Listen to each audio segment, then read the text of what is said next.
Good afternoon, everyone, and thank you all for coming out. We'll start invocation with Mr. Jones, and we will have the Pledge of Allegiance by Councilmember Solomon. Please stand.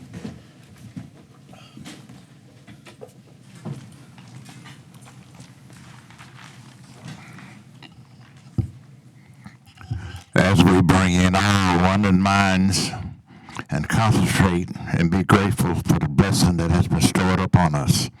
Most gracious eternal Father, we pause and say thank you for another day's journey. God, we thank you that you watched over us last night. You dispatched your angels that walked around our bedside, and then you touched us this morning with your finger of love. Allowing us to rise to the brand new day that wasn't promised to us, and we thank you for it, Father. Now, God, we ask you to walk up and down this hall this afternoon. Touch each and every one on the sound of my voice, God. Bless this council, God. Touch their hearts right now, God. And give them an open mind and willing hearts to do the thing that's set up in your sight. And God, give your people the same, that they will be respectful, honorable, and great in your holy name. Then, Father, we ask you to bless our servicemen and women. We stand in here in this great place enjoying the fruits of life, but yet we have servicemen and women standing in arm's way right now, God. God, put your shield of protection around them. Guide them and take care of them. And, oh, God, we pray that they return home safely to their loved ones. Then, God, we ask you as we run down from this hill of Zion this afternoon, we ask you, oh, God, to continue to order our footsteps and regulate our minds. That joy, peace, and harmony will provide. And then we pause and say thank you. Thank you in the mighty name of Jesus. Amen, amen, amen. To the flag of the United States of America, and to the republic for which it stands, one nation under God, indivisible, with liberty and justice for all.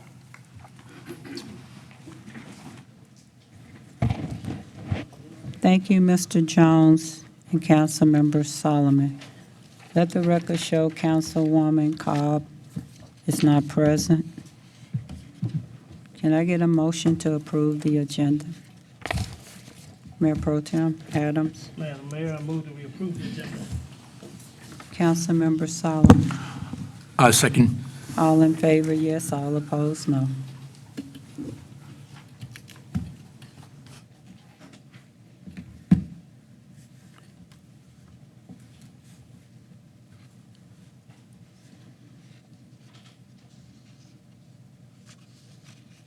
Motion carries 6-0. At the work session, we're going to discuss agenda items 1 through 17 for the September 2nd, 2025 regular session. No final action until the regular session. Madam Secretary. RS 25-133. Consider a memorandum resolution approving an entity membership application and representative nomination to the board for the Central Texas Water Alliance. Thank you. Mr. Cagle. Yes, ma'am, Mayor and Council. Some of the background. In October of 2024, the council approved a resolution of support for the formation of the Central Texas Water Alliance. And out of that came Senate Bill 1194 for the creation of the Central Texas Water Alliance. It was signed into law in May of this year. The bill detailed the original sponsor's responsibility to appoint or designate the initial board. Now, there is an existing board now, and members of that initial board include McLennan County Judge Scott Felton, Bell County Judge David Blackburn, Clearwater Underground Water Conservation District designee Dirk Aaron, and Water Control and Improvement District Number 1 designee Ricky Garrett. The initial board creates an entity membership application to allow water entities to join and submit nominations for a board representative. And this initial board has had 2 meetings. I've attended the 2 meetings. And I think it's important for us to be in on the ground floor in the beginning of this organization. But then I think we need to determine whether it's best for us to stay in it long term, and it depends on how they set up membership fees And there's quite a bit of things to be discussed in the formation, and I think it'd be beneficial for us to be involved. But I think it still remains to be seen whether this is a long-term commitment for the city of Killeen or not. And by tonight, by joining, it doesn't mean you're a member forever. The council can withdraw membership at any time. But I know right now, the initial board is discussing membership fees, and if they're based on customers or based on gallons used, I'm not for sure that's really appropriate. Because right now, there are no agreements in place to bring water or from somewhere else, and that's when you base the cost on the number of gallons or acre feet that you want to use. Right now, it's just my opinion, I think we ought to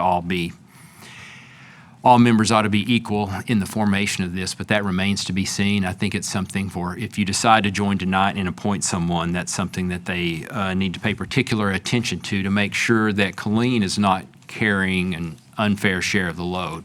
And in fact, we're already paying, to tell you the truth, because we're the largest customer of WCID, and they've committed a quarter of the original budget with the other three entities putting up the same amount to get started. So we're already involved, whether we want to be or not, because we're WCID customer and their largest customer as well. So I think tonight the alternatives to be considered are submit an entity membership application and nominate a representative for placement on the board of the Central Texas Water Alliance, or decide not to. And I will say, this is not time sensitive. They are not ready to start voting on accepting members yet, but if you're ready, it's probably a good time to do it. But if you don't feel ready, the next meeting or the next probably still appropriate. And I'd be happy to answer any questions. Thank you, Mr. Cagle. Yes, ma'am. Council, I would like to recommend our representative to be Mr. Kenny Wells. The reason I think he would be the best representative is because he's currently serving on WCID 1. He would represent the residents, not a council member or staff. He's neutral. So the best interest would be for the city of Killeen. And he does know about water. With that caveat, if you agree with that, he should give us an update on the quarterly time for us to give guidance. Councilmember Cigar. Thank you, Mayor, and I concur. I think Kenny would be a good one because he served a long time on that. And I think with him, in his experience, I think he would definitely look out for the best interest of the city. So I'm in favor of that when it comes time for us to vote. Yes, sir. Any more? Councilwoman Gonzalez. Thank you. And Mr. Cagle, we talked about balance and ensuring that we were going to get our fair share and that Killeen is paying, everyone else is paying an equal portion of that. How do we ensure that that breakdown is actually fair and balanced, and who will provide that detailed update to us? Well, in the interim, I'll still attend meetings, because even if you appoint Mr. Wells tonight, they're not adding people to the board just yet. So it'd be, if you do appoint him, it'd be good for him probably to go and watch as well. It's possible that at their next meeting, they could set fees, those four members of the board. So at that point, we wouldn't have a lot of input if that's what they do at that time.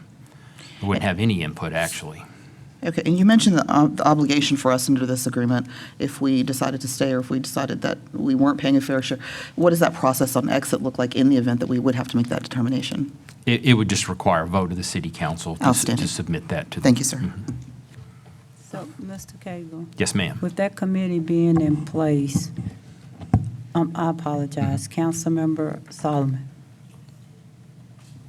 Thank you, Madam Mayor. I wanted to ask Mr. Cagle, could you explain what's the difference between, for the public's sake, between this board and the WCIC? Yes, sir. The difference?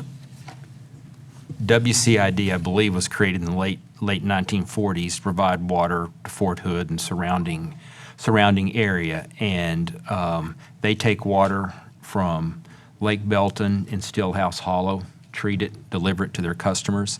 They also provide wastewater services with wastewater treatment plants. So they're directly involved.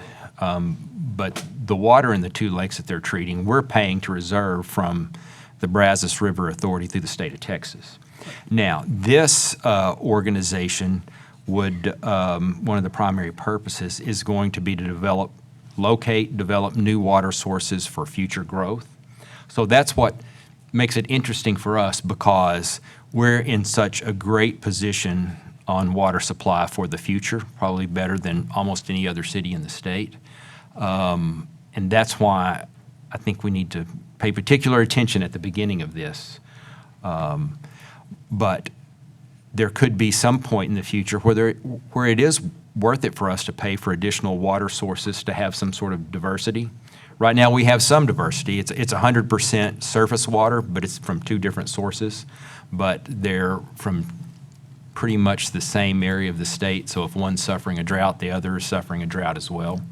And that's the concern. Yes, on paper, we have a tremendous supply of water, but if there's no water in the lakes, we don't have any water.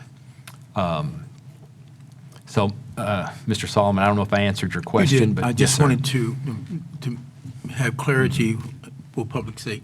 What's the difference? And in addition, in terms of Mr. Wells, we would, having someone on this board, would it be like any commissioner board that we have? Yes, sir, I believe it will. Yes, sir. And we would have to set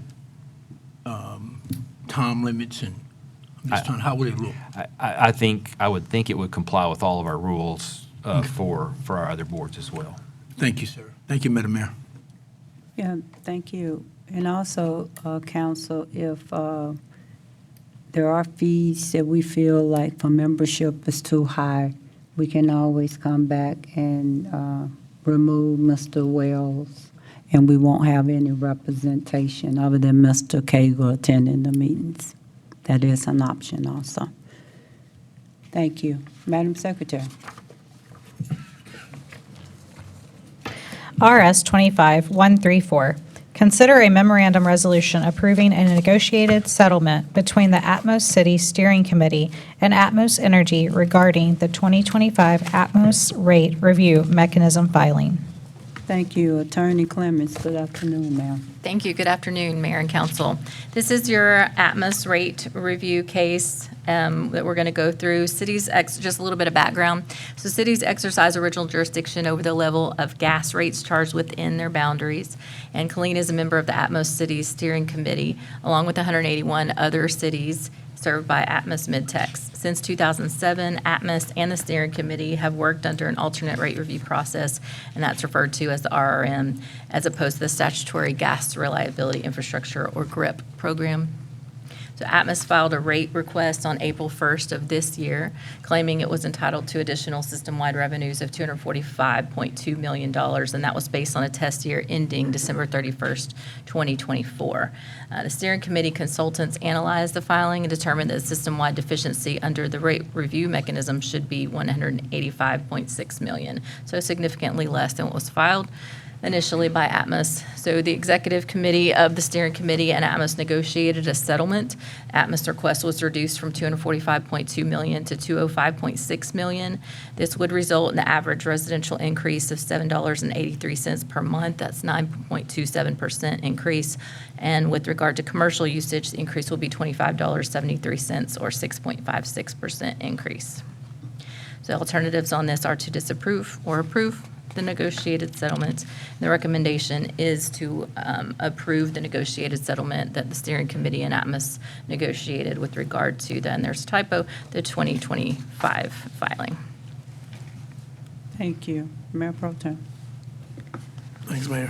All right, just for the public's edification, if we don't approve this, what happens?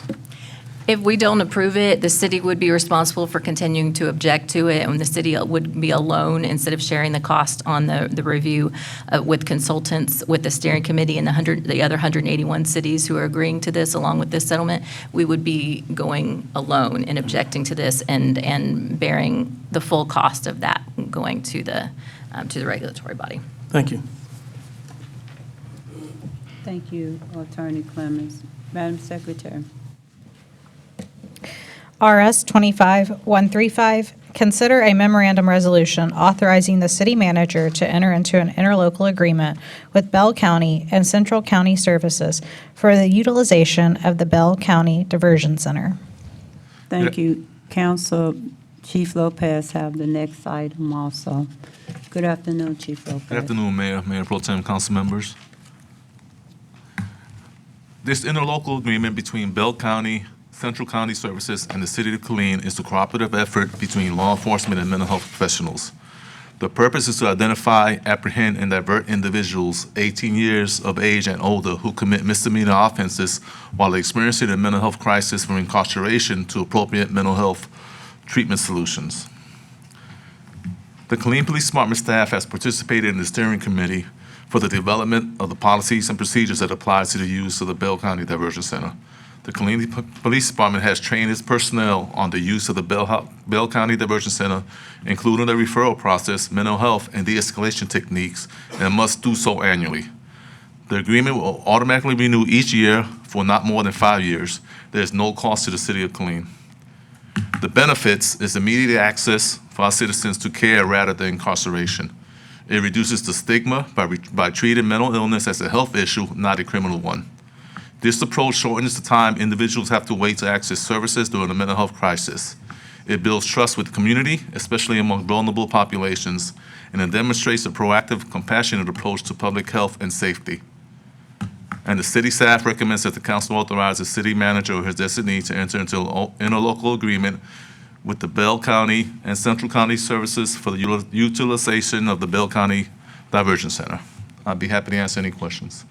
Thank you, Chief Lopez and council, for taking mental health serious and putting in the resources that are needed for that population. Madam Secretary.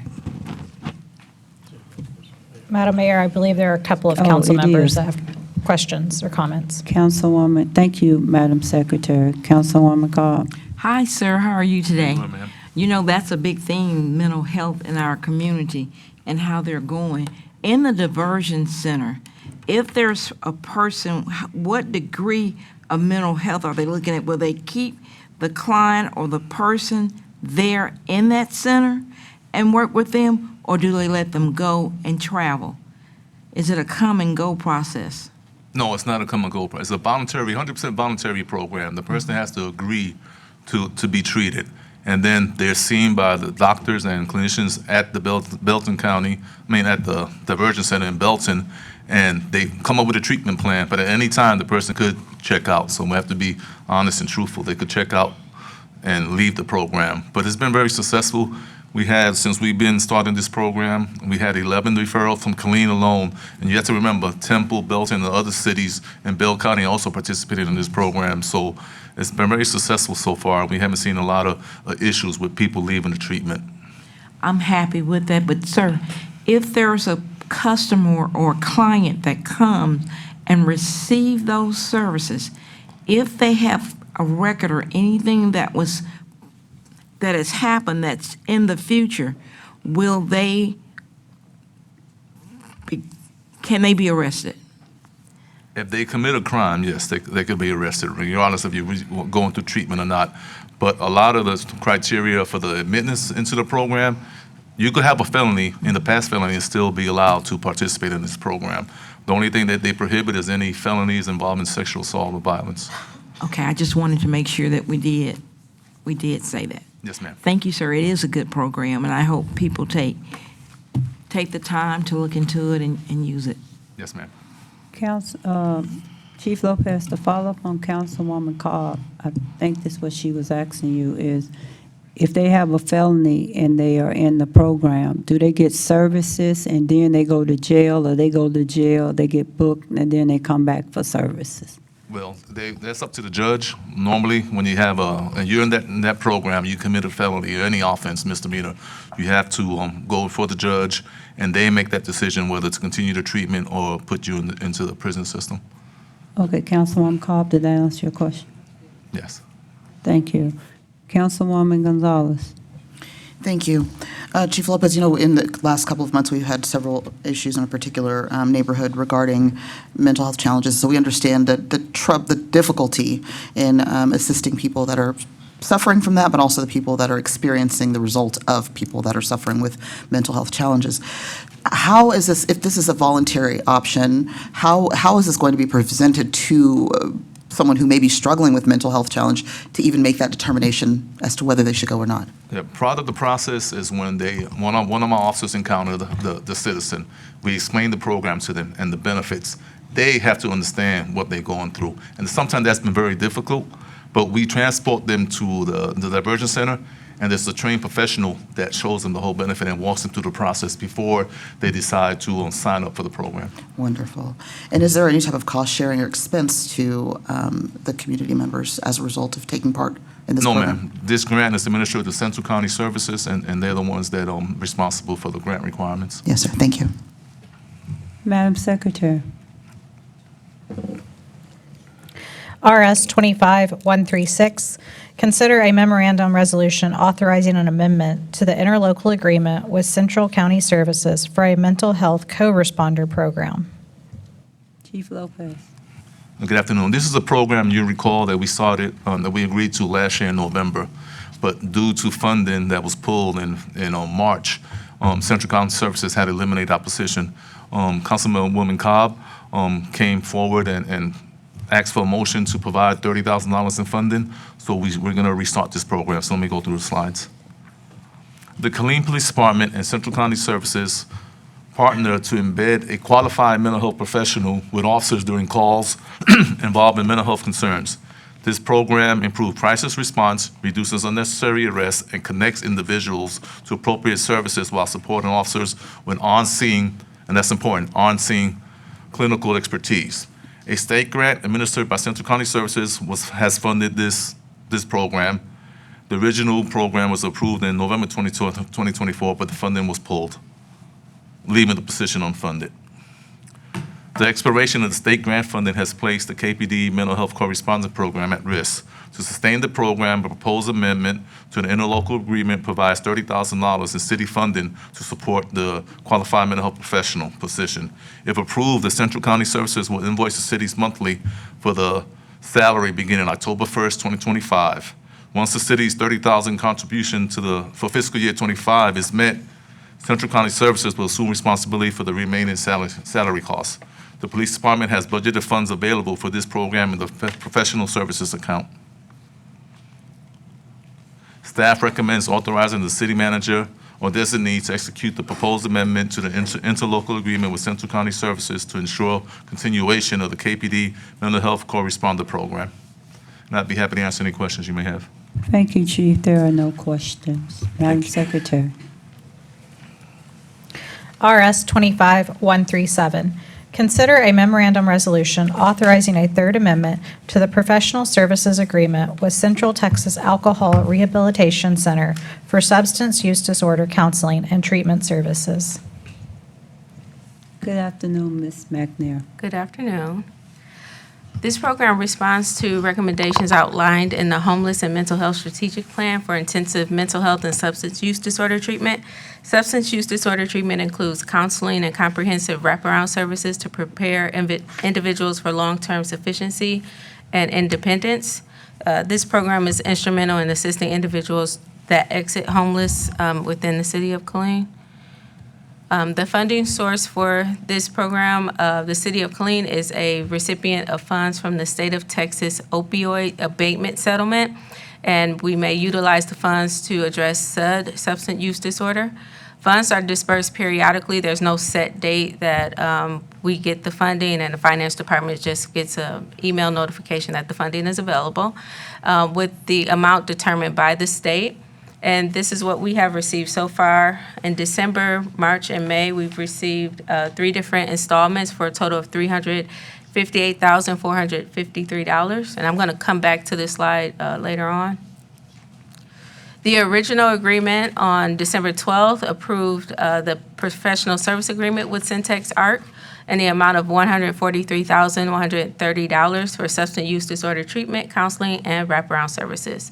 The funding for the program supports 2 scholarship bids for up to 180 days of substance use counseling and treatment, and the maximum scholarship amount per person equates to $35,100. Our first amendment was for administrative amendments clarifying the number of days per participant and representatives authorized to coordinate services. No monetary or substantive changes to the original agreement were made. All other terms remain unchanged.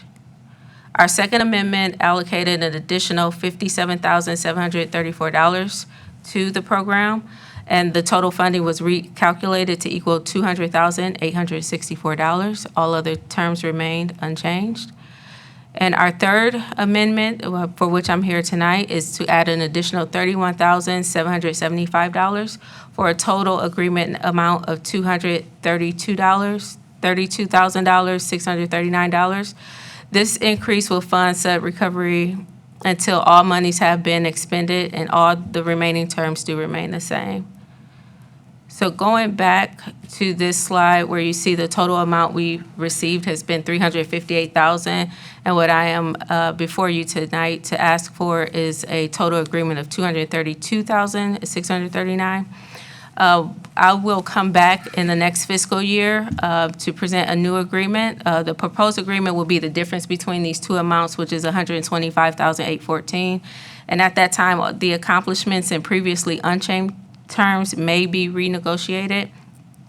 Staff recommends that the City Council authorize the city manager or his designee to execute the third amendment for the professional service agreement with Syntex ARC for a total contract amount of $232,639.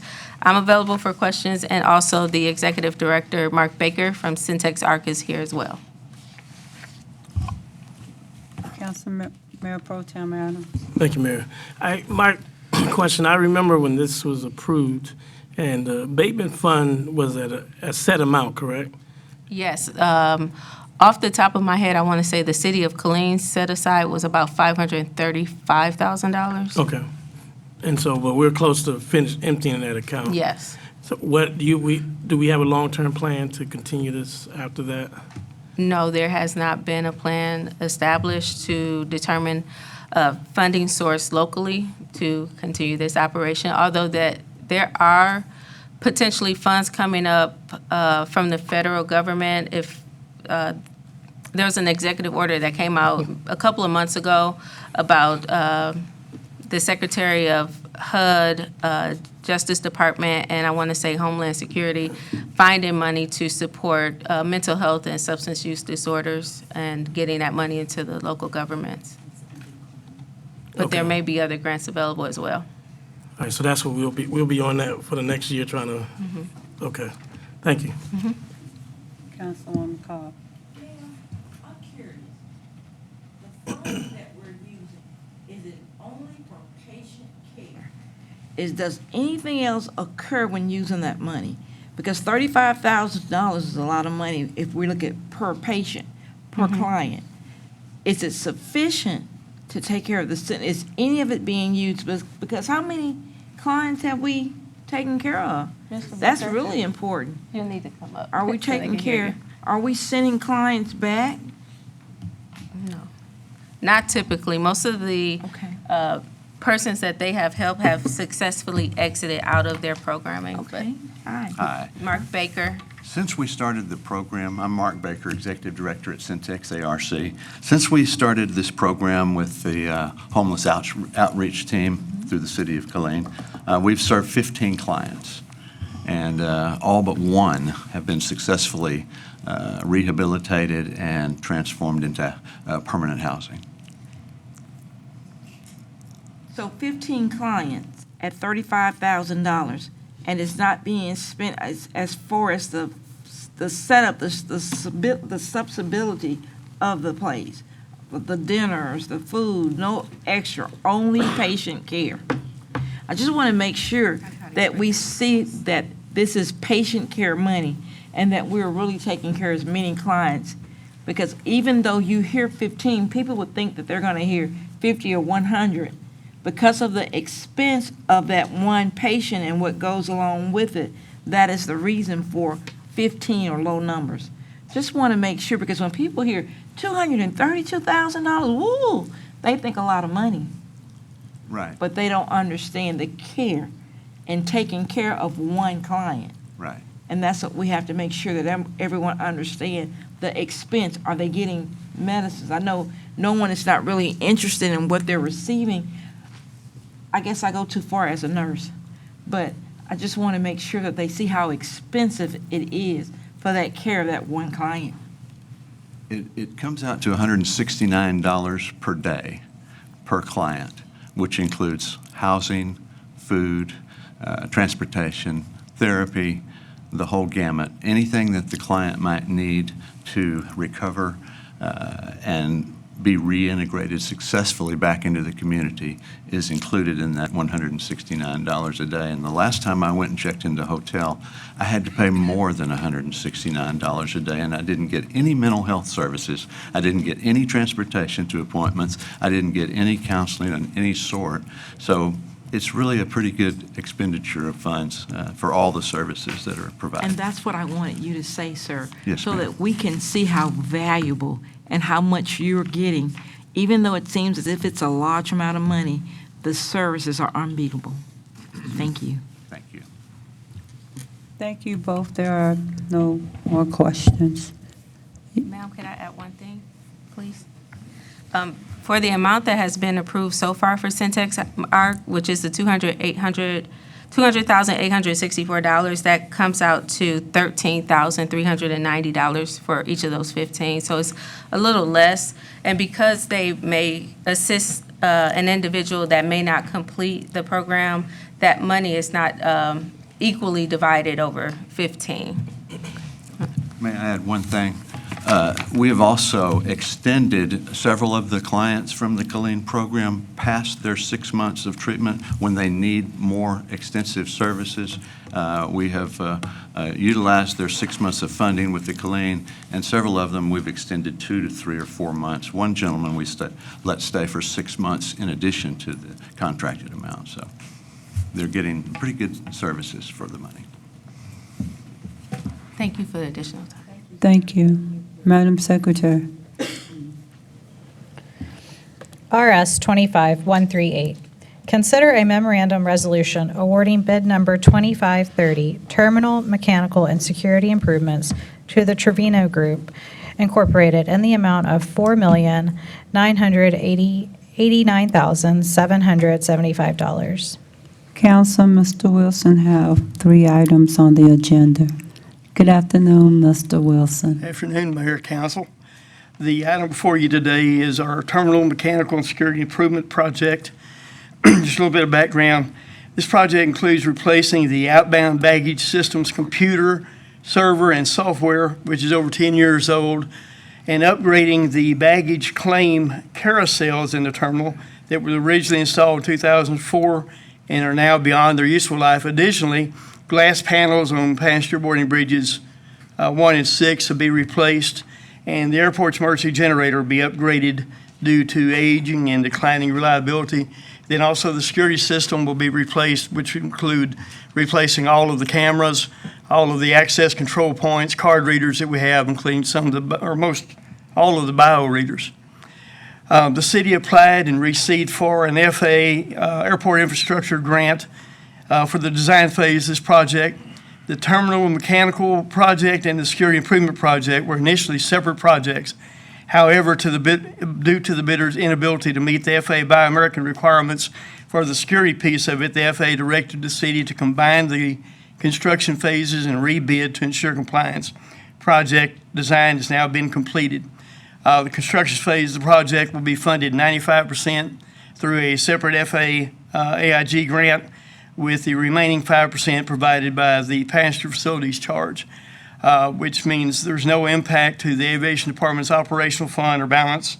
And the bottom line is the city is getting a needed upgrade to our building at absolutely no cost to the city.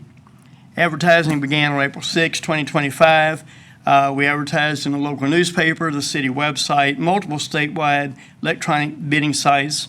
We held a pre-bid meeting on April 22nd, 25, with 3 general contractors, 3 subcontractors attending. We received 3 bids from the Torino Group, Ceres Builders, and Valcor Enterprises. After a thorough review of each bid package was completed by the airport's consultants as well as staff, the lowest responsive bidder was the Torino Group with a total bid of $4,989,775 for base bids A, B, C, and add alternates 1, 3, and 4. Add alternate 2 was excluded from the bid.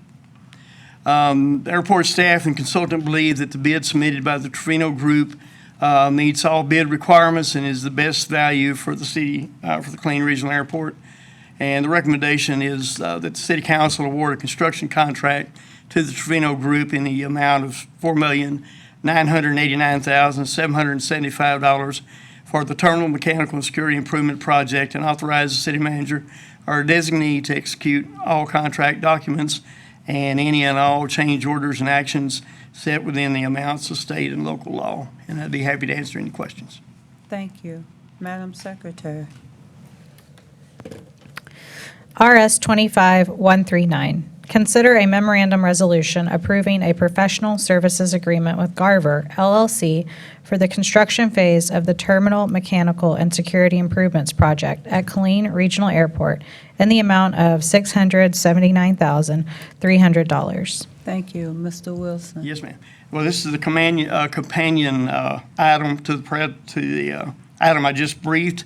So a lot of the slides, the first 3 or 4 slides, are basically going to be the same exact slides I just read. It's a project to replace the outbound baggage computer system, the baggage claim carousels, glass panels on the boarding bridges, and the airport security system. The city applied for and received FAA grants for the design phase of the project. Mechanical and security improvements were initially separate. FAA asked us to put it together and rebid them, which we did. Project design is now complete. Bids have been received. Acceptance of the recommended bid is being considered under a separate agenda item, which I just briefed. The construction phase of the project will be funded from a separate FAA AIG grant, and the match will come from the Passenger Facility Charge Fund. Again, no impact to the Aviation Department's fund and no cost to the city. FAA requires federally funded projects to have professional and experienced oversight and documentation of the construction projects. Garver LLC is the airport's engineer of record and was selected in accordance with state law and FAA requirements. Staff's negotiated a professional service agreement with Garver LLC in the amount of $679,300 for the design, repackaging services, rebidding services, construction administration, on-site resident project representative services, and project closeout. Again, 95% federally funded, 5% by our PFC fund, and again, no impact to the Aviation Department's fund or fund balance, no cost to the city. Recommendation, City Council approve a professional service agreement with Garver in the amount of $679,300, and recommends that the City Council authorize the city manager or designee to execute all contract documents and any and all change orders or actions within the amount set by state and local law. Be happy to answer any questions. I'm just excited. I guess I had a good time getting to council meeting, and I have a lot to say. But I get excited when we have these grants that pay for everything, and we're good to go. So do I. Yes. So if we can find some more of those, come on, bring them to us. Well, the next item's coming up. Thank you, Mr. Wilson. Thank you. It was just to say thank you. Yes, ma'am. But Thank that's you. the kind of. Thank you. Yes, We've that's got a what we good team like. that works hard for these. Yes, sir. Thank you.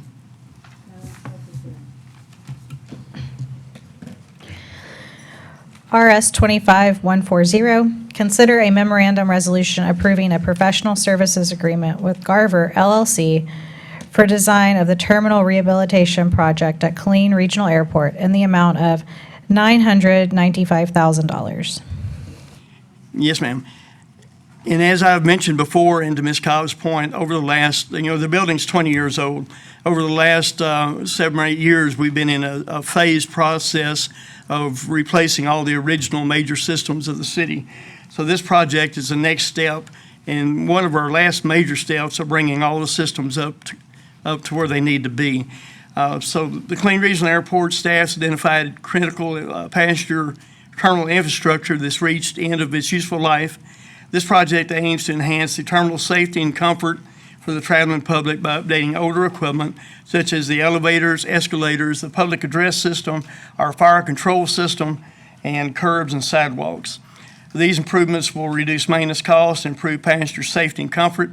Funding for this project will come from a grant provided by the FAA. City's been offered an FAA airport infrastructure grant to fund 95% of the design of the terminal rehabilitation project. The required 5% match will be funded through the FAA PFC application. Again, no impact to operational funds and absolutely no cost to the city of Killeen. Staff's negotiated a professional service agreement with Garver LLC in the amount of $995,000 for the project administration, design services, bidding services, and other engineering fees for this project. The breakouts there, 95% federally funded, 5% PFC. Of course, this is just for the design piece of it. The Garver team is the Aviation Department's engineer of record, was selected in accordance to state law and FAA requirements. And just to make sure you understand, this is a 3-year phase project. We're doing the design all at one time, but the actual construction will be phased in over 3 years so we can make sure we've got enough of our FAA grant money. The first phase will be the elevators and escalators. Recommendation is that the council approve the professional service agreement with Garver LLC in the amount of $995,000 and authorize the city manager or designee to execute all agreement documents and any all amendments or actions within the amount set by state and local law. And I'd be happy to answer any questions. No questions. Thank you, ma'am. Thank you. Madam Secretary. RS 25-141. Consider a memorandum resolution authorizing an agreement for the construction, maintenance, and operation of a continuous highway lighting system with the Texas Department of Transportation. Thank you. Council, Mr. Reynolds have 3 items on the agenda. Good afternoon, Mr. Reynolds. Madam Mayor, Council. As I came back a couple of months ago with this item that was doing the elevator lights on I-14 from the out by Clear Creek back to Jasper Road. It was a 14 lights that are going to be installed. That project should actually start in November of this year. This is just a continuation. Obviously, the last time we talked about are they going to go all the way to the Rosewood to go to the city limits, and TxDOT has agreed to do that. And this agreement just basically takes us through that part. So it'll be 25 lights installed here. We talked about this in April of 2025. You guys approved the last agreement going from Spurs 172 on the western city limits to Jasper Road. Now TxDOT has now proposed an agreement with the city for the construction, maintenance, and operation of continuous highway lighting system along the Interstate 14 corridor from Jasper Road to Rosewood Drive. Per the agreement, TxDOT will prepare specifications, advertise the bids, award construction contract, and supervise the project. All costs associated with this portion will be the responsibility of the state, and it will cost the state about $5.8 million to complete this project. City of Killeen will assume operations and maintenance of the system upon written notification from the state that the lighting system is completed and accepted. The responsibility will include the electrical energy that's required for this, as well as maintaining and operating the lighting system once we agree to take responsibility for that.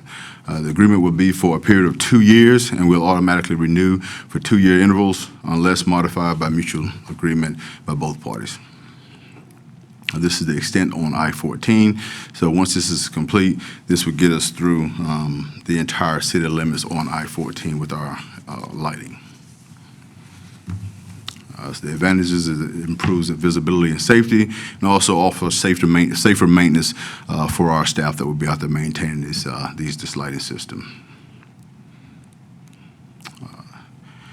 Okay. This is what the lights look like once they're erected. And staff recommend that the council authorize the city manager or a designee to execute the agreement for construction, maintenance, and operation for continuous highway lighting system within the municipality with the Texas Department of Transportation for the operation and maintenance of the high mast lighting along I-14 corridor. We expect to assume our responsibility for this last portion in the November of 2027. So we'll be budgeting for the electrical portion of this in the budget FY28. Thank you, Mr. Reynolds and your staff for following up with the council. I can always count on you for that, for sure. And also, when you get the opportunity on behalf of the city of Killeen to thank the Texas Department of Transportation. Yes, ma'am. Because safety is first. Thank you. Madam Secretary. RS 25-142. Consider a memorandum resolution authorizing an agreement with Utility Service Partners Private Label Incorporated, doing business as Service Line Warranties of America for the maintenance of sewer service lines within the public right-of-way. Mr. Reynolds. This is also an item we bought early in the year. We're bringing it back now because it's going to be part of as we budgeted for 26.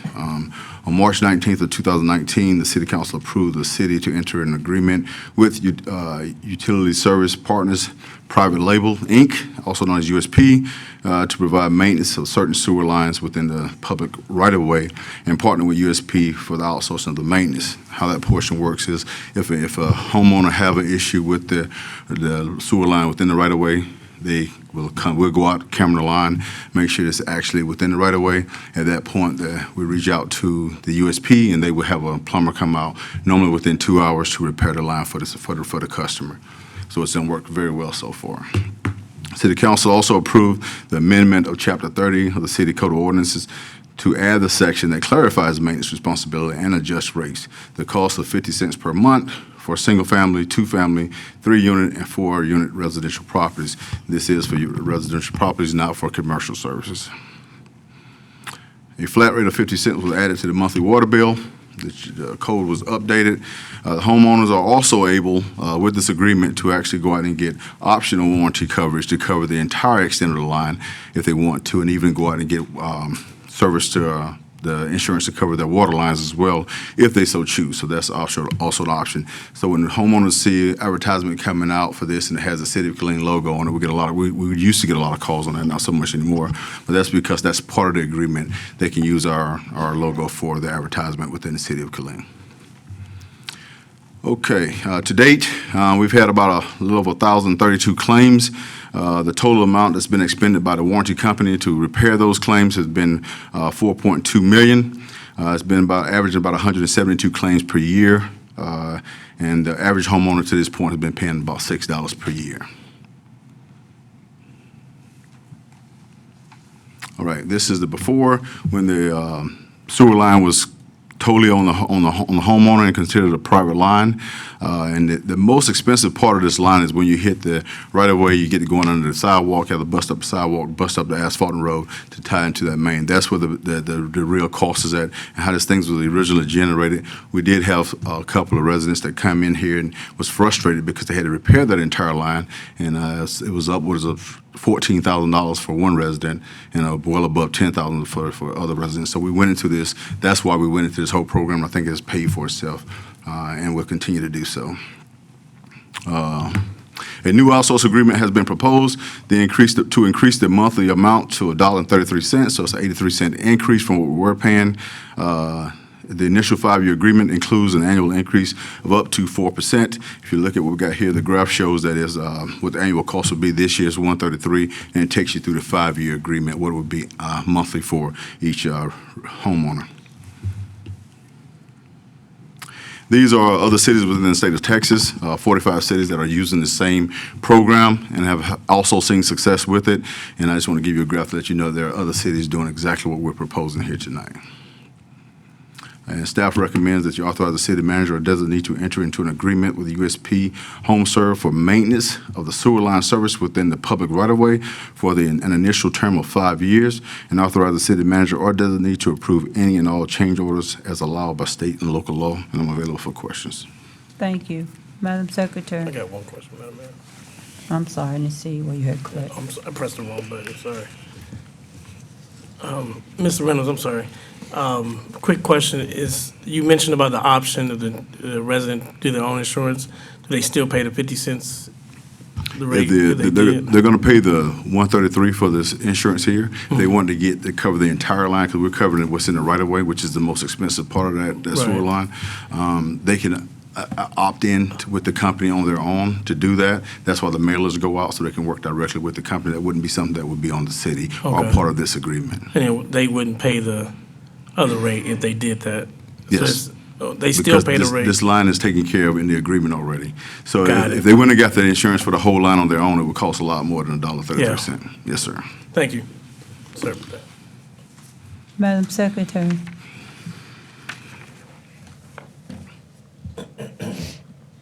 PH 25051. Hold a public hearing and consider an ordinance amending the Code of Ordinances, Chapter 30, Water, Sewers, and Sewage Disposal to amend residential and commercial water rates and residential sewer rates. Thank you. Mr. Reynolds. Yes, ma'am.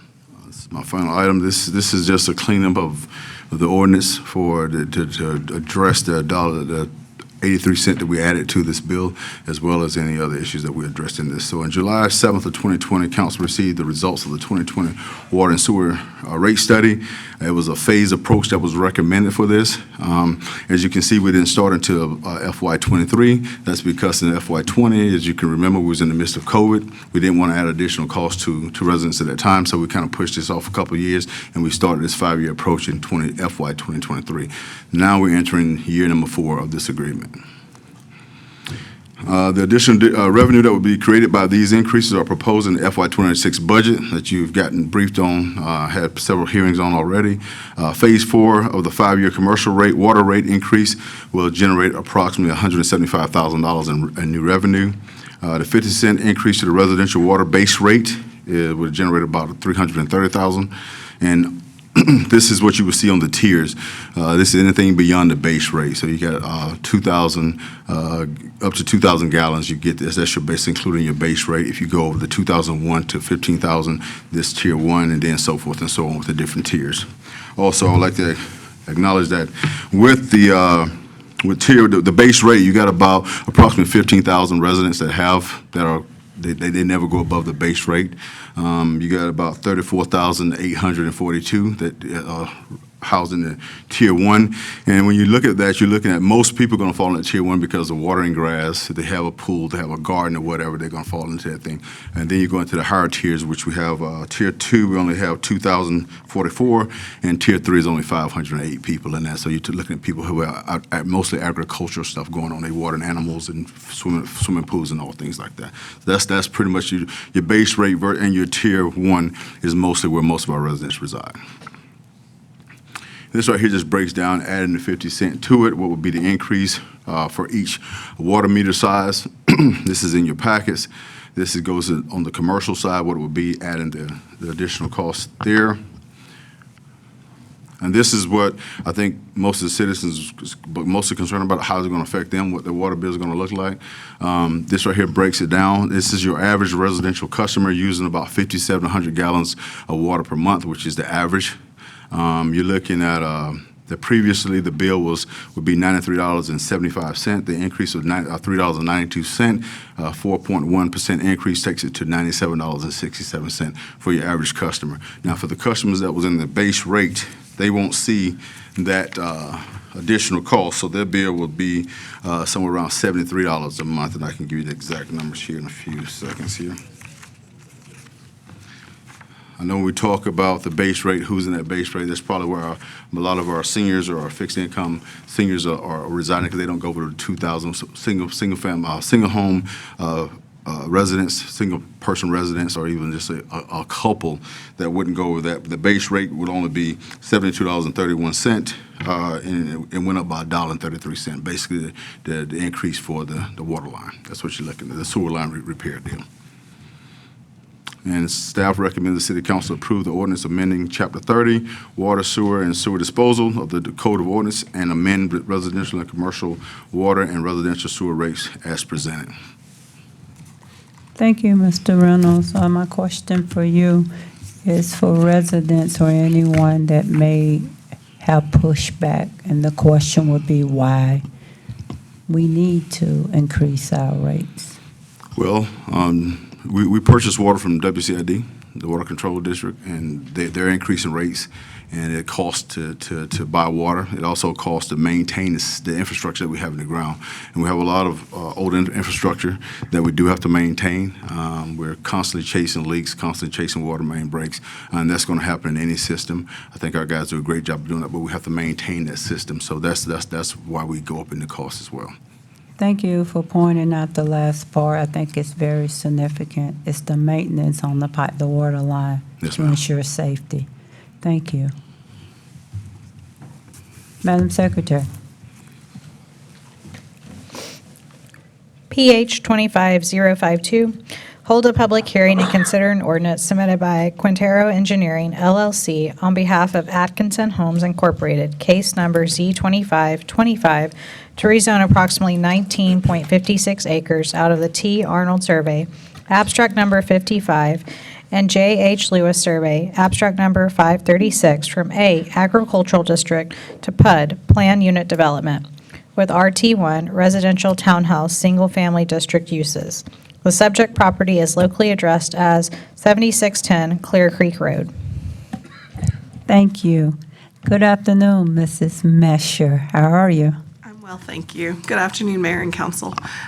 This item is a request to rezone just shy of 20 acres from agricultural to PUD with RT1 townhome uses. If approved, the applicant intends to develop the property into townhomes or attached single-family units consisting of 3-unit and 4-unit townhouse groups.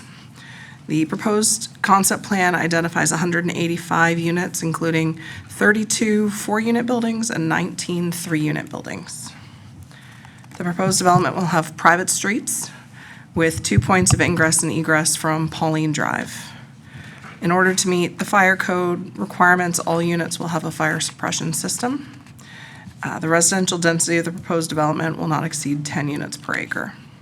Primary intent of the PUD is to reduce the setback and building spacing requirements in the RT1 district, and also to modify the visitor parking and landscaping requirements.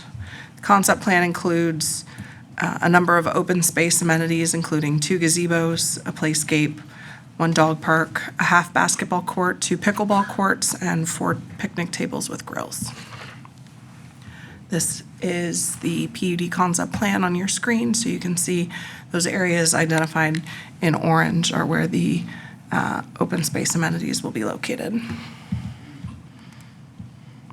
A property owners association will be established for the operation and maintenance of all common area amenities, and those amenities must be completed prior to final inspection of the 139th unit, which is 75% completion of the project. The images on your screen are examples of what the proposed townhomes will look like.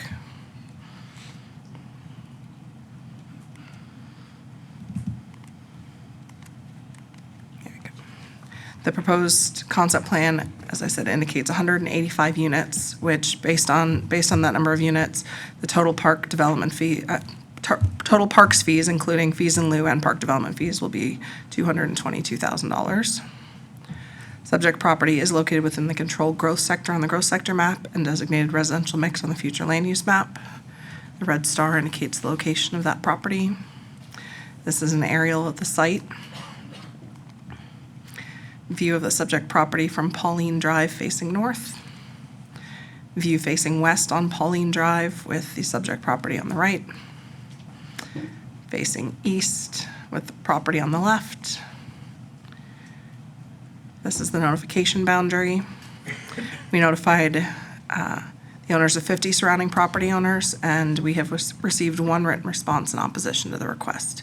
There were no citizens that spoke regarding the request during the public hearing at Planning and Zoning. With that, staff finds that the proposed development does include common open space amenities that meet the intent of the plan unit development criteria stated in Killeen Code of Ordinances, Section 31, 800, and 801. And we are therefore recommending approval of the applicant's request to rezone the property from A agricultural to PUD with RT1 uses as presented.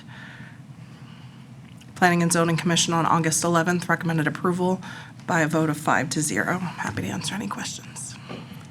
Thank you so much. Before the public, would you please explain what the individual resident was in opposition of for this project, please? It was the property owner immediately, if we can pull back up the map.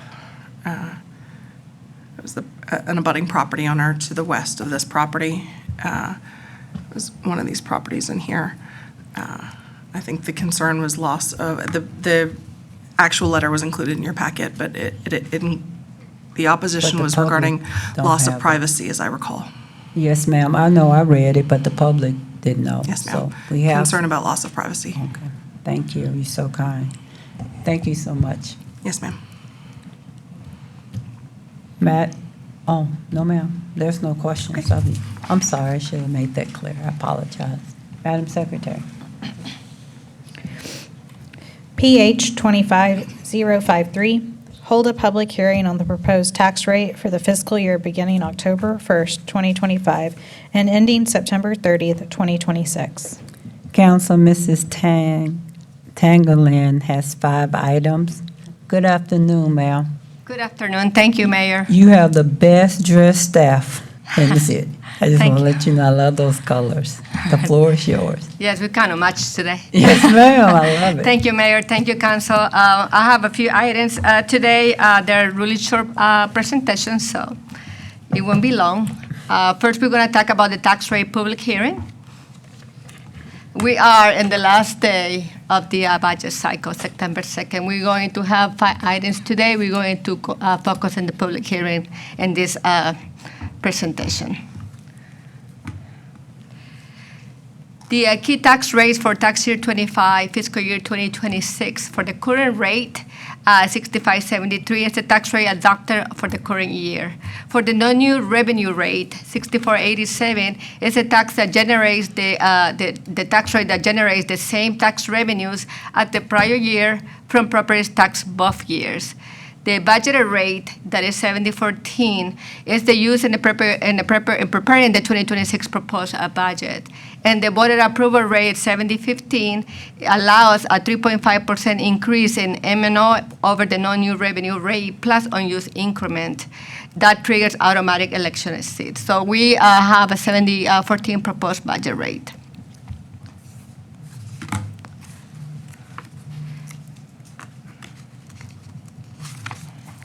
This slide shows the breakdown of the proposed tax rate for fiscal year 26 comparing to fiscal year 2025. The operation and maintenance for fiscal year 25 was 5107, for 26, 5277, an increase of 1 cent and almost 2 cents. For the debt service, the rate for 2025 was 1466. For 26 is proposed at 1737, an increase of almost 3 pennies. And for the total tax rate to 6573 to 7014, an increase of 4 cents and a little bit over than that.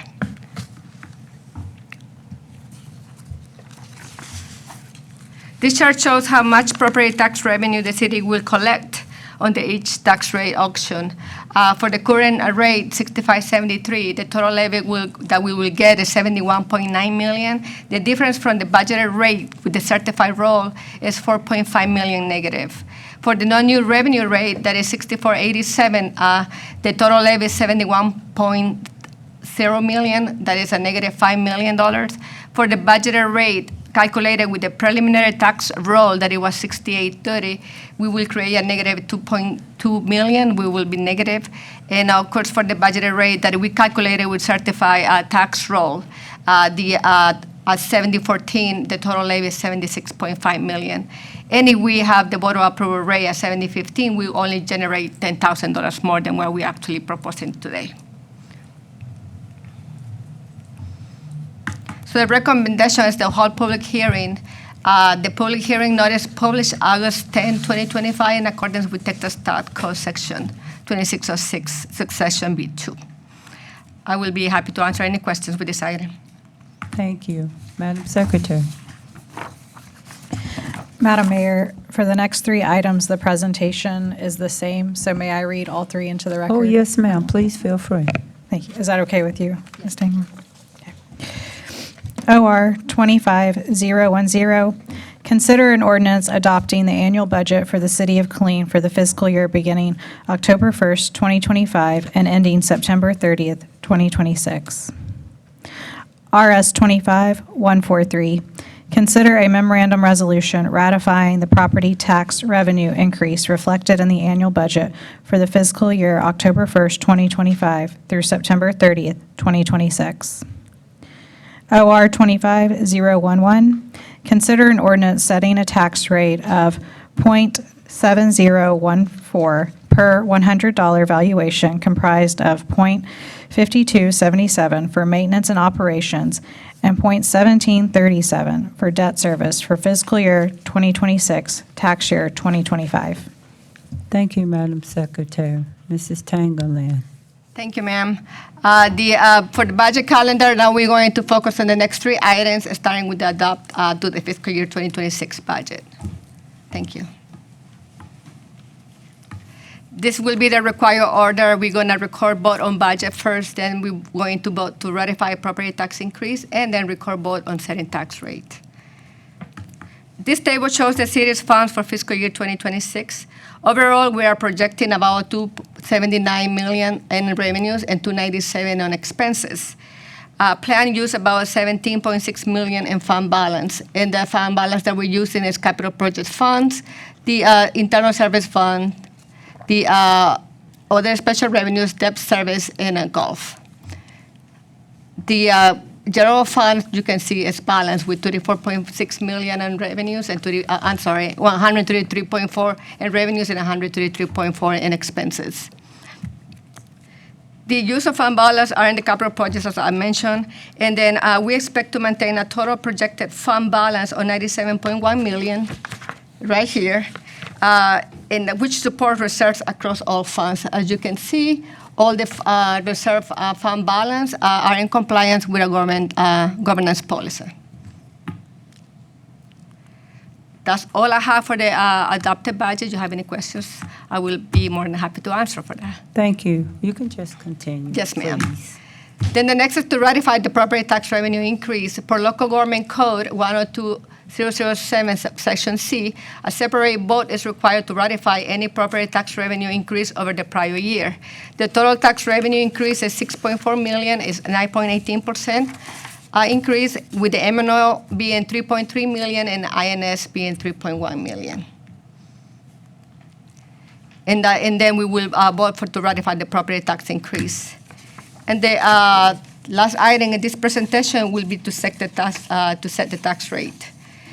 For the maintenance and operation rate, the tax rate is $52.77. The budgeted revenue will be $58.5 million. For debt service is $17.37.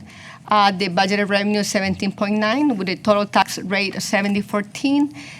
Total revenue budget is $76.5 million. For the taxpayer impact, the increase, this taxpayer increase will cost about $15.27 to the average homeowner. As you can see, the median value of homestead property for fiscal year 2026 is $233,428, a difference of $12,214 from the prior year. You see the 4 penny for the tax rate increase. The annual property tax levy will be $183.22. Like I say, $15.27 for the average homeowner. That will be the increase per month in his tax rate. Setting the tax rate per tax code 2605, subsection B. If the tax rate exceeds the non-new revenue rate A record vote is required, approval by at least 60% of council, 5 members, and the motion is there to state. And that's all for these 3 items. Thank you. Madam Secretary. RS 25144, consider a memorandum resolution to adopt the 5-year capital improvement program for fiscal year 2026 through 2030. Now on the budget calendar, we're in the last resolution, the last item for today for the budget. The background, City Council adopted capital project policies on April 10, 2018, requiring a 5-year CIP to be produced annually. The proposed 5-year CIP is developed based on master plans and departmental needs. This presentation provides an overview of recommended new projects and ongoing projects needing additional funding in fiscal year 2026. Eligible projects included equipment, vehicles, facilities, and infrastructures with a value exceeding $100,000. Project categories are aviation facility, parks and recreation, drainage, transportation, water and sewer, technology, vehicles and equipment, and other projects and fiscally constrained. The project funding sources, considered fall into one of the following categories: the fund balance from the CIP major funds, the tax increment tiers fund and the street maintenance fund, the grant reimbursement programs, bonds, by the general obligations, whether they're general fund, hotel occupancy tax revenue, tax fund, the street maintenance fund, and the revenue bonds, aviation, solid waste, water, and drainage. This is the CIP summary by type. For fiscal year 26, we have 60 vehicle and equipment, 7 projects for water and sewer, 5 projects for transportation, 3 for aviation, 3 for drainage, 2 for technology, 1 facilities, a total of 81 projects with an amount of $28 million. And this is the summary by fund. The governmental CIP / bond funds will be $13.8 million. Water and sewer CIP plus bond and impact fee funds, $10.5 million. Aviation CIP and grant funds, $4.5 million. Solid waste CIP fund, $4 million. TIRS fund, $4 million. And drainage CIP fund, $1.1 million, total $38 million. I will be more than happy to answer any questions you may have. Mrs. Tangerlin, there's no questions, but once again, thank you and your staff for preparing the budget to be presented to council and to the residents to review. It's not gone unnoticed, the hard work your staff and you do. Thank you. Thank you, ma'am. With that being said, we're going into public hearing. Sean Price. Citizen comments? Citizen comments. Thank you, Madam Secretary. Citizen comments. Sean Price, you have 3 minutes. I have 3 minutes, am I correct? You have 3 minutes. Thank you. Because I could have swore you said 4, so I was a little lost there. Yeah, the budget, it's a little funny. However, everything is just going up and up and up, but I never hear about any of it being discussed on how we're reducing it. As a city at over $285 million in debt, and the increasing service debt at over $21 million, I'm like, we're losing money as a city overall. You are pricing individuals like me out of our house.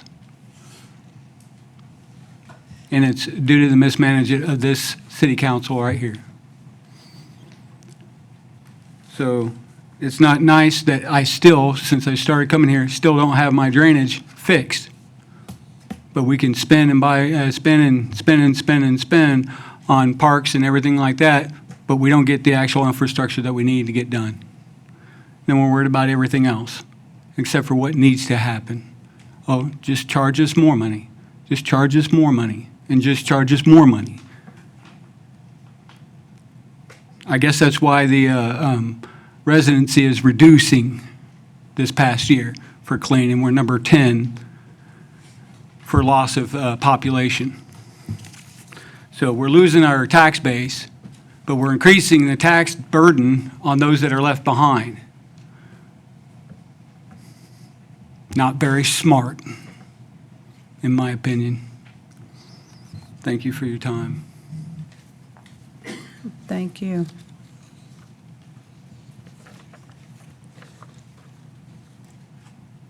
Melissa Brown, you have 3 minutes.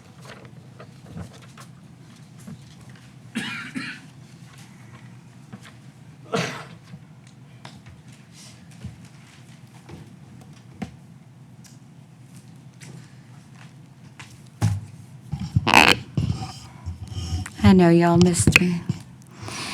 When it comes to the Water Alliance, how many seats will Colleen get on the board?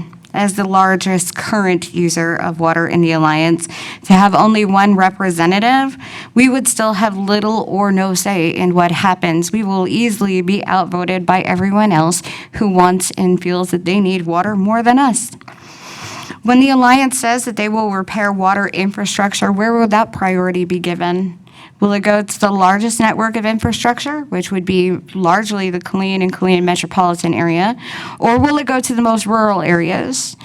If it goes anything along the way SITCOG prioritizes, it will go to the most rural areas first.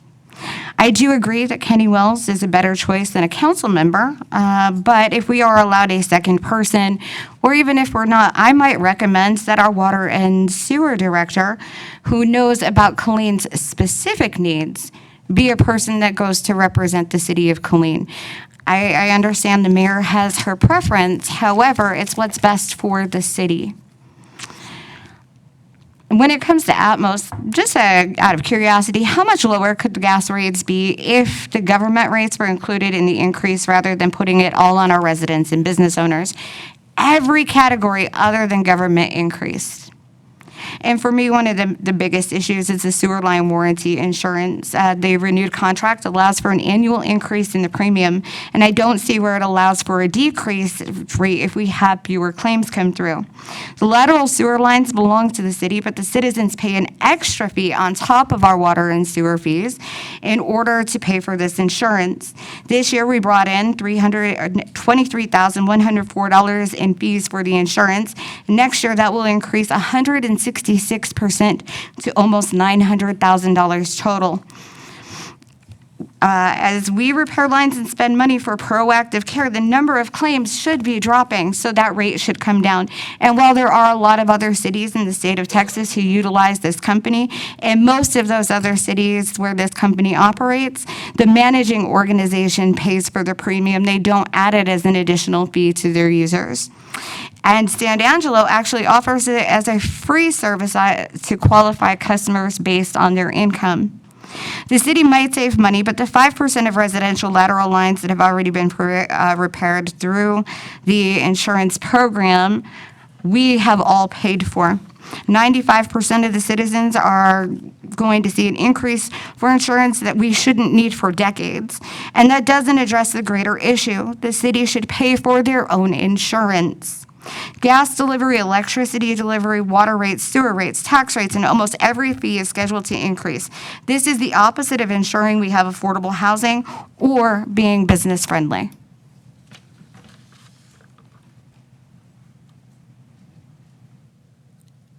Mr.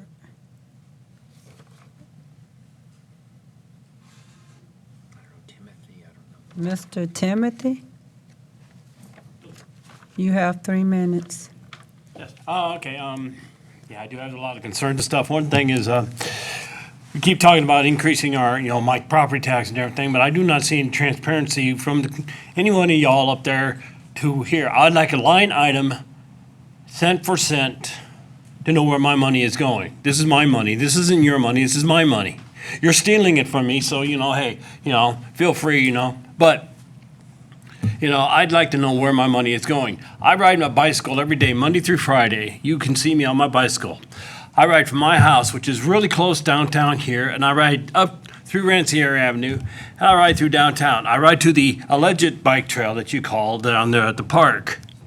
There, these streets are, I have to avoid craters and everything like that. There are craters so huge in there. Jules Verne would be positively loving it because he can see the center of the earth, through these craters. But they're not being fixed. My money is not being seen. This is taxation without representation here. Okay? And we need to stop. We need to stop wasting our money on stupid paintings downtown on these buildings and stuff like that. We need to stop wasting our money on, stupid things we don't need in this, this city. The drainage and stuff like that. Every time it rains, water comes flooding up into my yard and stuff. I have to sit there and, detour this flooding and stuff out of my yard, but because there's no drainage on the street I live. Also, the fact that, every time you turn around that, you penalize and, punish, the citizens of this fair city for the, hey, we need this, we need this, we need that, so let's punish, the people who went out, earned their money, and bought houses and bought stuff like that, instead of those, who, are too lazy to go get a job or whatever, We need, at these public hearings, I want a line item veto, cent for cent, what I need, what my money is going for. I don't see it, going for any infrastructure. I don't see it going for anything, that, useful to me. I don't see any of this. As far as all these gas, all these rate increases and our, you got to know, how come we, you want to increase our, rate increases, but you can't balance a budget, okay?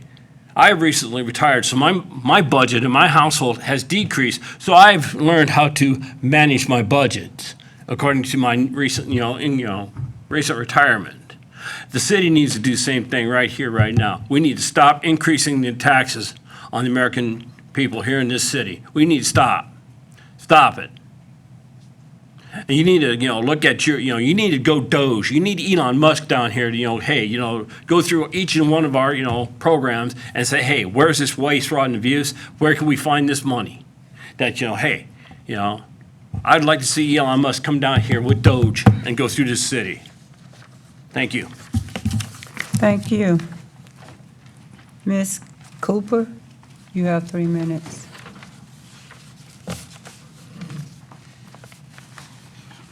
All right. Good evening, Madam Mayor. Good evening. And council. I'm here to talk in reference to the request and discussion about the parade and assembly ordinance. Just some of the quick bullet points. We appreciate the intent of the proposed amendment for Chapter 25, Article 5, which calls for the repealing of one-day event restrictions and replacing it with a resource-approved framework. Boiling it down to, I know more conversation needs to come from that. I want to be able to remind you guys that there is a downtown advisory committee that wasn't presented with this opportunity. We kind of found out that this was going to be put on up for discussion. So we want to make sure that as conversations are being spoken about specifically about downtown, that you guys utilize the committee that the council did appoint the individuals for that, as well as the individuals from the Downtown Merchants Association. We do a great job in communicating what goes on in the community. We have an amazing relationship with the development department, as well as Kate Chizito, who's the downtown director. We just want to make sure that as conversations are being discussed that directly affect the business owners, many of us have purchased properties or leased these properties based on where the parade routes go, based on where the events are taking place. And so I think it would be helpful and probably necessary that, I discussed it with someone earlier, when there was proposed changes to the development structure for the city ordinances, that the developers were brought in. And so if you're going to suggest a change happen with the downtown events, the progression, the comprehensive plan, that definitely holding a stakeholders and a shareholders meeting with property owners and business owners, I think is the first step before taking a vote, because there are many changes that are needed for downtown. We still need a food truck ordinance, because when events are hosted by individuals outside of the city staff, we have individuals pouring grease down drains. We need more visibility as far as, and the KPD does an amazing job coming down and patrolling our area. So there are safety things that need to be discussed before changing an ordinance that could impact, again, the business owners who operate on a day-to-day, where parking is taking place, more lighting in our alleyways, And then again, police presence and just more ordinance rules as we're talking about the progression of what can happen for downtown. So I just want to put that out there that you guys did create a downtown advisory committee to discuss these very things, and it was not brought to any of us. Two of us are actually in here now. I'm the vice chair for the Downtown Advisory Committee, along with about 6 other downtown business owners. And then again, we still have the Downtown Killeen Merchants Association. And that's all I got. Thank you. Yes, ma'am. Ms. McKinney, you have 3 minutes.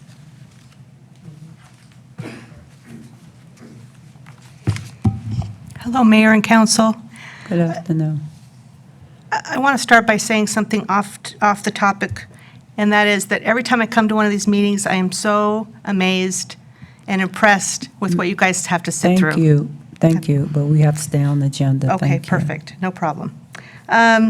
Yeah, I'm here to talk about the amendment on the parade route and the Chapter 25, Article 5.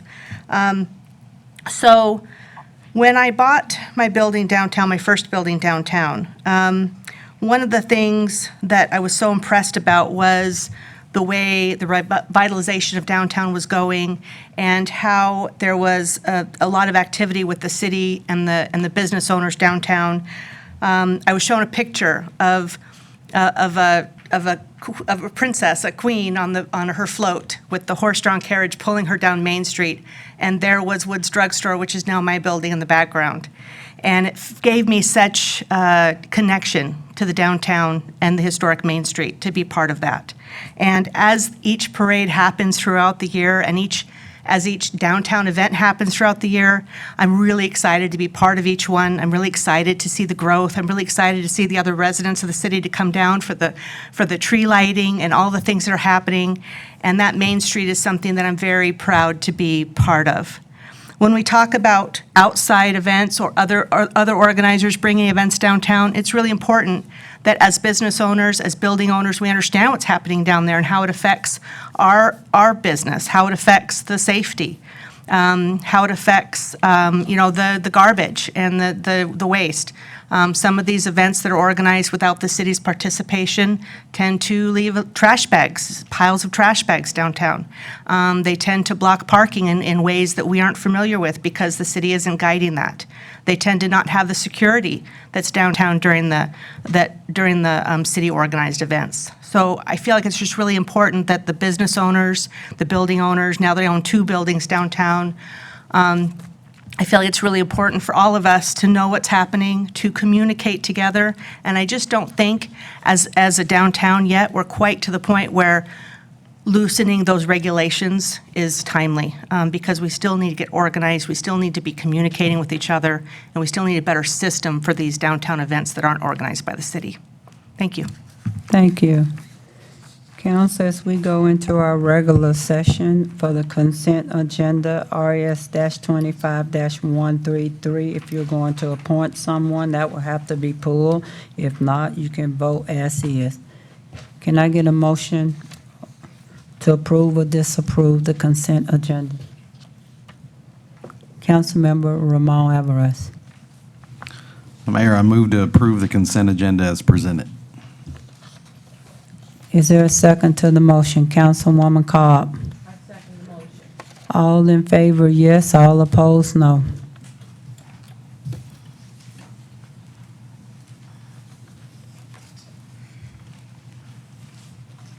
Motion carries 7-0. We will now go into public hearing. Madam Secretary. PH 25051. Hold a public hearing and consider an ordinance amending the Code of Ordinances, Chapter 30, Water, Sewers, and Sewage Disposal to amend residential and commercial water rates and residential sewer rates. The caption of the ordinance reads, "An ordinance amending Chapter 30, Article 4 of the Code of Ordinances of the City of Killeen, Texas, by amending commercial and residential water rates and residential sewer rates, providing for the repeal of conflicting provisions, providing for a savings clause, providing for publication, and an effective date." Thank you. Council staff have gone through the presentations. Would you like to see the slides again? Public hearing is open. Melissa Brown, you have 3 minutes.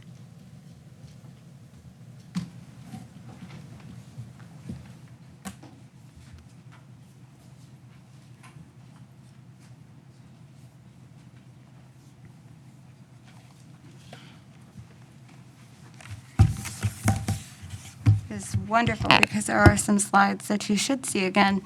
So let me start off with saying how much I really do appreciate our water and sewer staff, our street staff, and our solid waste staff, our waste staff, who were all working yesterday while our city manager and most of the other staff was able to have the day off.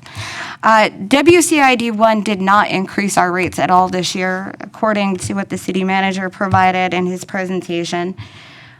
They also only increased our sewer rate by 1 cent. So these increases that we have are not due to WCID's increased rates that they're charging to us. Actually, what the city manager said is that it is due to increased purchase from WCID, meaning that is an increase in growth, an increase in the number of customers that we have. But that cost should be offset by the rates that we currently have. Y'all don't have a choice right now. You have to go ahead and increase sewer rates on all of the residential customers because you just voted to increase an insurance line program that we never had a say in. Actually, we had so little say in it, I went to jail for trying to have a say in it. We didn't get a say in that you're increasing the rates and to say, oh, it's only this much. That is so privileged of you all. To be able to say it's only a few extra dollars a month.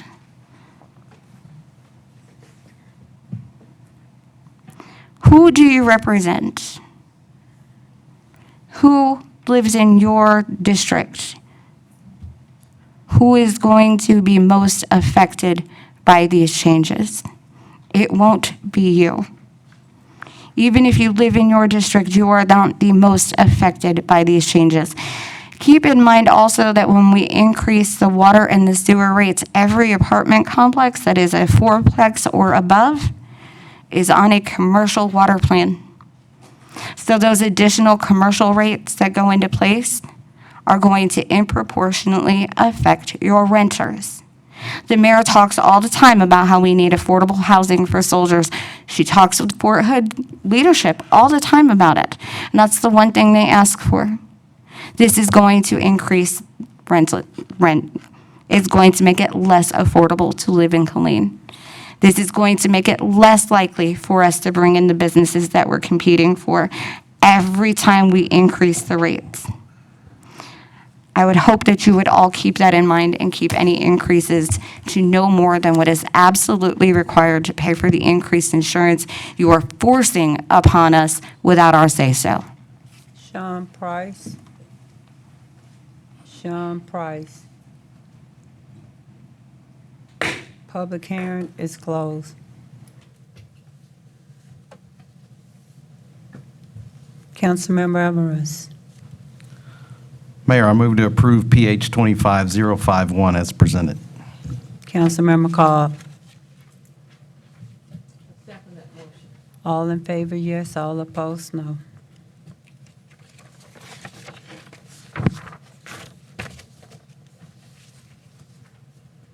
Motion carries 7-0.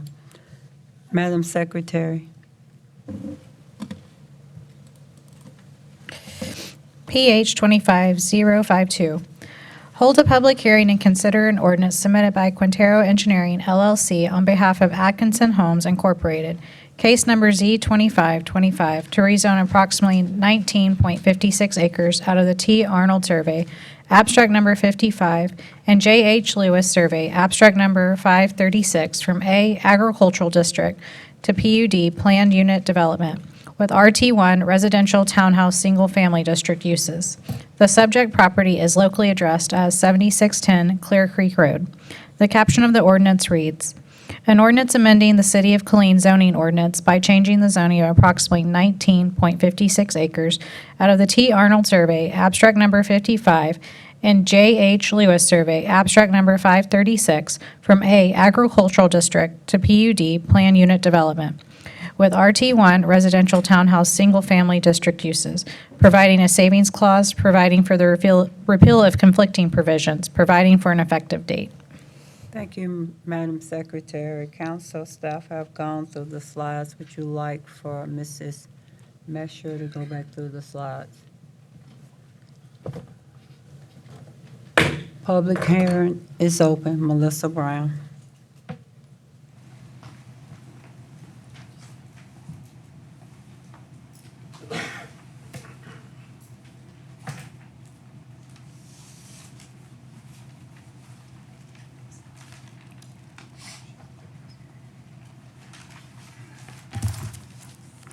Congratulations, your first tax increase of the night. How exciting.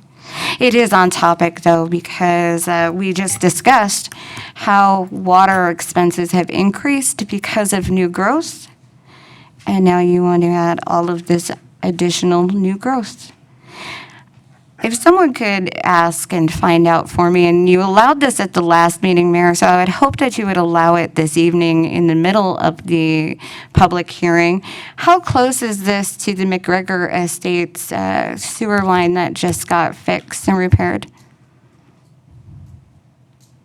No, so again, you are going to show preferential treatment. Perfect. Thank you for setting that example. You know, if you didn't have such personality over process, the city could have made a whole lot more money this past weekend. Yeah. All right. Well, back onto this. This is more water lines, more sewer lines the city is going to end up being responsible for. Ultimately, it's more drainage, because even if the drainage within the PUD is managed by an HOA, it's got to come out to city-owned drainage at some point, doesn't it?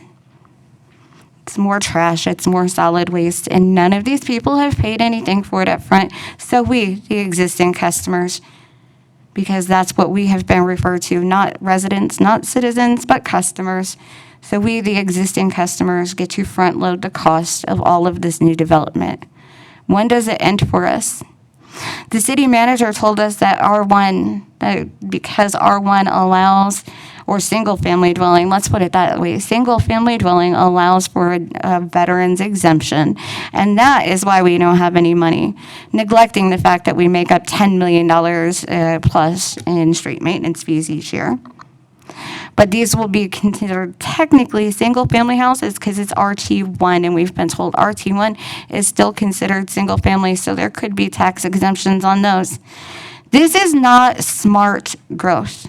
This is growth for the sake of growth, and this is growth for the sake of the right now money without concern for future funding, without concern for whether or not we have the resources to sustain this long-term, without concern for the environment around it or the active agricultural property that's right next to it. I would ask you again to please consider the long-term ramifications of your decisions and say no to this. Public hearing is closed. Councilmember Solomon. Madam Mayor, I make a motion to approve PH 25-052. Councilwoman Cobb. I second that motion. All in favor, yes. All opposed, no.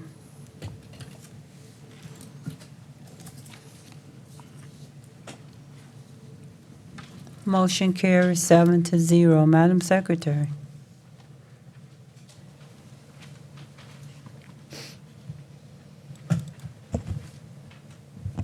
PH 25053, hold a public hearing on the proposed tax rate for the fiscal year beginning October 1st, 2025, and ending September 30th, 2026. Public hearing is open. Melissa Brown.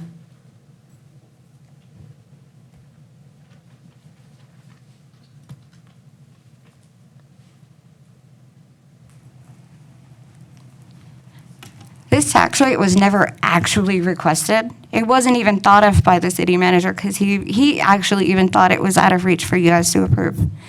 What was asked was a motion of direction to come back with an idea of what could be added if the tax increase was more than what was originally approved or proposed in the budget. It wasn't to bring us back this astronomical increase because that $20, $30, $100, $200 a month for y'all, that is a big deal, again, to a lot of your residents. That is a bigger deal to renters whose rent is going to skyrocket again this year because of it. I want you to walk outside one night. We're in the middle of a hot afternoon and the rain and the snow and the cold and the heat, and look at how many people are homeless right now. Because the more you make housing unaffordable, the more people you will see in that situation sitting here in the city of Killeen. And we have not enough resources for them, and we don't put nearly enough resources into it. We don't have any real compensation for anybody. We don't have any way to help the low income. Even with TIBRA, that is going to help, 20, maybe 30 families a year. That is not nearly enough. I tell you what, I know how we can increase revenue without increasing the tax rate so high. We put a fee on real estate signs based on the square footage of the sign. We charge them, I know, right? It's a good idea. We charge them to have a sign permit every single week that they have a for sale sign posted. And then if they want to have an open house, they want to litter the roads with balloons and streamers and all the little cheap signs, we charge them extra. We charge them a fee to have a program for open houses. I guarantee you, we could go well below the no new revenue rate and still have more increased revenue than what we're going to get out of this tax rate. But you know what? Some of you sitting up there would suffer because of it, wouldn't you? Not the citizens. You would suffer for it. You're not taking anything into consideration. You asked to bring it back for specific reasons, and instead we're paying an extra tax rate so that Mr. Cagle doesn't have to work as hard so we can get a second assistant city manager, and that was never part of the plan, and now I'm on topic. Think about what we are actually getting for this, because it's not a whole heck of a lot for the people who live here. Public hearing is closed. Madam Secretary.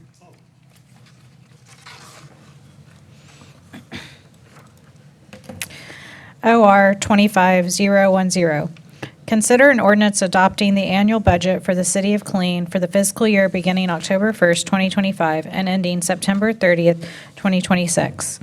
The caption of the ordinance reads, "An ordinance approving and adopting a budget for operating the municipal government of the City of Killeen for the fiscal year beginning October 1st, 2025, and ending on September 30th, 2026.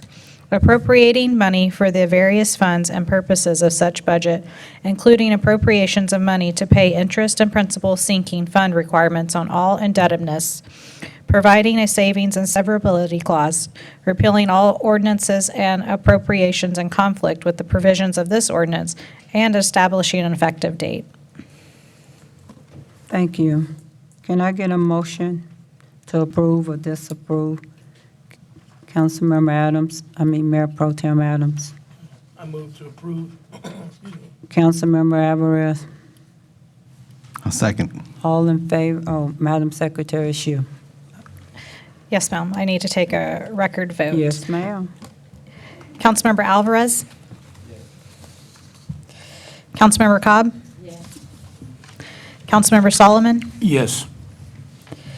Mayor Pro Tem Adams? Yes. Councilmember Sagara? Yes. Councilmember Kendrick? Yes. Councilmember Gonzalez? Yes. Motion passed 7-0. Madam Secretary, whenever you're ready. Yes, ma'am. RS 25143. Consider a memorandum resolution ratifying the property tax revenue increase reflected in the annual budget for the fiscal year October 1st, 2025 through September 30th, 2026. Thank you. Council staff have gone through the slides.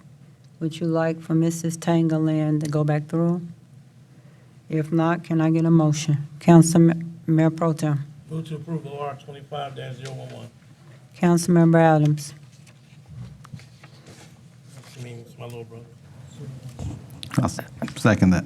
And it's OR-25-011. Yeah, 011. Madam Mayor, this is for RS 25-143. RS-25-143.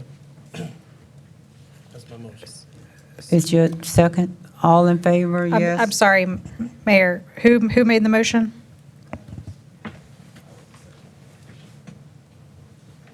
Thank you. Did you get who made the second? Yes, ma'am. Thank you. No, thank you for correcting that. All in favor, yes. All opposed, no.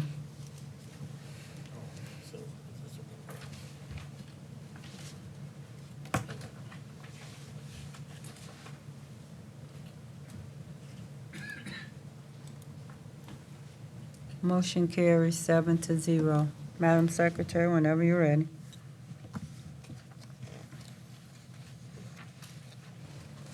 OR 25011. Consider an ordinance setting a tax rate of .7014 per $100 valuation, comprised of .5277 for maintenance and operations and .1737 for debt service for fiscal year 2026, tax year 2025. The caption of the ordinance reads, "An ordinance setting the tax rate and levying a tax upon all property subject to taxation within the city limits of the city of Killeen, Texas, for the 2025 tax year, and for the use and support of the municipal government of the city of Killeen for the fiscal year beginning October 1st, 2025, and ending September 30th, 2026, apportioning said levy among the various funds and items for which revenue must be raised, including providing a sinking fund for the retirement of the bonded debt of the city, and establishing an effective date." Thank you. Can I get a motion? Staff, council, Mrs. Tangleland, would you like her to go back through the slides? Can I get a motion? Councilmember Solomon? Yes, Madam Mayor, I move that the property tax rate be increased by the adoption of a tax rate of .7014, which is effectively a 8.12% increase in the tax rate. Can I get a second? Councilmember Alvarez? Mayor, I second that motion. Madam Secretary, record vote, please. Councilmember Alvarez? Yes. Councilmember Cobb? Yes. Councilmember Solomon? Yes. Mayor Pro Tem Adams? Yes. Councilmember Sagara? Yes. Councilmember Kendrick? Yes. Councilmember Gonzalez? Yes. Motion carries 7-0. Madam Secretary, whenever you're ready. RS 25144, consider a memorandum resolution to adopt the 5-year capital improvement program for fiscal year 2026 through 2030. Thank you. Council staff have gone through the slides. Can I get a motion? Would you like for her to go back through them? Can I get a motion? Mayor Pro Tem Adams. Madam Mayor, I move to approve RS 25-144. Councilmember Alvarez. Mayor, I second that motion. All in favor, yes. All opposed, no.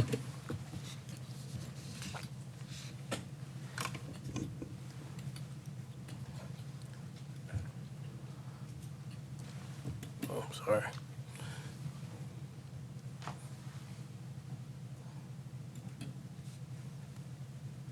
Motion carries 7-0. Madam Secretary, our last item, whenever you're ready. RQ 25008, amend parade and assembly ordinance, Chapter 25, Article 5, to enable a resource-based event approval framework.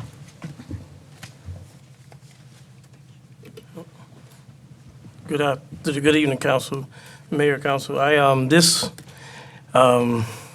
future agenda request relates, after talking with the city management and attorney and other staff, looking at, there is an ordinance that says we can only have one event at a time in the city, period. It's not specific to downtown or any particular area. And so the request is to amend, we discussed amending Chapter 25 of Article 5, which restricts staff to only approve that one event. And I want to point out that our Killeen 2040 Comp plan calls for expanding events and programming and creating inviting public spaces, especially in the downtown core. The one event only rule stands in the way. So yes, the comp plan discusses downtown, but this particular item does not just, and this allows staff, if we approve it and discuss it, to make a decision based off the resources available, as opposed to just saying no, because we already have one event. And so with that, if there's no questions, Madam Mayor, Councilmember Sagara. Thank you, Mayor, and I'm not against that. I'm just, before we make a decision, I don't think we're going to make a decision today, hopefully not. No. But before we make a decision, I think it's important, as it was mentioned here from some of our speakers, we do have a advisory commission, a council and merchants association. So I would like to make sure that they're brought in on those discussions before we actually, something like that comes back to this council. So I just want to make sure that they are part of that process. and I have that in the motion, Councilman- Madam Mayor. Go ahead, I'm sorry. Councilmember Kendrick. Yes. I kind of had the same as Councilman Sagara. When we talk about this, you talk about making more events. Have you done any analysis on what that strain would be on the security of these events? Councilmember Kendrick, this is only for, we want to put it on the agenda to discuss it in more detail or not? That's it. And right now, it's just a vote. Going in details will only come if the council approve. You heard from the residents, you heard from Mayor Pro Tem Adams, but right now, it's just a yes or no for agenda item. Okay. Councilmember Alvarez. Mayor, I was ready to make a motion. I don't know Yes, if sir, anybody else please wants to do. speak first. You're the last one. Oh, no, we have somebody else. Before you make the motion. Yes, ma'am. Councilwoman Gonzalez. He can make the motion, ma'am. Thank you. Okay, she said, please make the motion, please. Mayor Pro Tem, do you want to say something? She said no. She said, please make the motion. That's what she just told me. I'm still a man. Do you still, oh, God. I'm so old, so focused on her name right here, Councilwoman Gonzalez. I just, in the motion, I wanted this to come back in October, because anything that I do ask the stakeholders prior to the staff and council coming back and making a decision. And again, this discussion, so I was going to push that it be in October. So he already know what you want him to vote on? Well, that's why I'm bringing it up to them now. Oh, okay. Since We he- have heard from the residents and council. Yeah, I want to hear this motion. Councilmember Alvarez. Mayor, I was going to make a motion, move to approve RQ 25008, as stated by Councilmember Sagara, to have the inclusion of the Downtown Merchants Association and Advisory Committee, and be brought back to us a recommendation in October. Councilman Gonzalez. I second that. All in I favor? have a motion to amend to include the Youth Advisory Commission. Is there a second to the motion? Councilmember Alvarez, I already know he looked I made at the you, second, Madam. so- I can rescind Okay, it. we're here then. Yes, ma'am. Councilwoman Gonzalez, the second to the motion. All in favor of the amendment, yes. All opposed, no.